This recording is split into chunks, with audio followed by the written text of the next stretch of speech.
You've probably been to classes or workshops before. You've probably read the books, listened to the podcast, filled notebooks, and told yourself, okay, this time it's going to be different.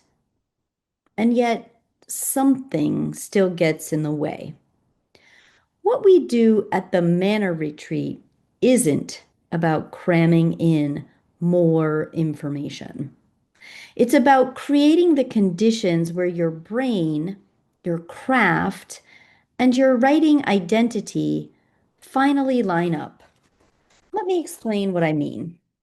First, we use a neuroscience-based approach, not in a gimmicky way, but in a deeply practical way. We teach you how your creative brain actually works, what shuts it down, what opens it up, and how to access flow states on command. When you understand the brain patterns behind focus, imagination, and resistance, writing becomes less of a struggle and more of a natural rhythm you can drop into. Then there are the deep craft breakthroughs. This isn't surface level feedback. At the retreat, you get targeted, personalized guidance on your actual project.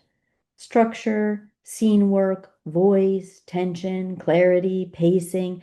These are the kinds of breakthroughs that writers chase for years on their own, and they often happen in days because you finally have the uninterrupted space, the expert coaching, and the total immersion. And of course, the container matters. The exclusivity and curated community are part of the magic. We don't take everyone.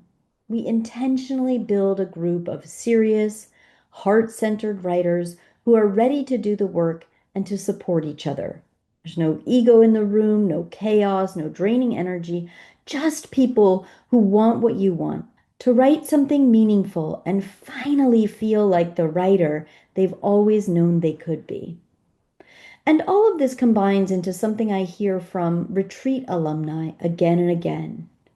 You don't just write differently, you be differently as a writer. Because what actually changes at this retreat isn't your pages or your process, it's your relationship to yourself as a creator. You leave the manor with momentum, clarity, and a sense of identity that's hard to describe until you feel it. Like your writing life finally fits, finally makes sense, finally feels possible. One morning at the manor last year, I saw a writer look up from her pages with tears in her eyes and whisper, I didn't know I could write like this. That's what happens when you remove noise and enter a container built for breakthroughs. You might have that moment too. We won't know until we talk. This is why so many people call this retreat the turning point in their writing journey. And if you've been waiting for that moment when everything clicks, where craft, confidence, brain, and belonging all align, that's what this retreat is designed to create.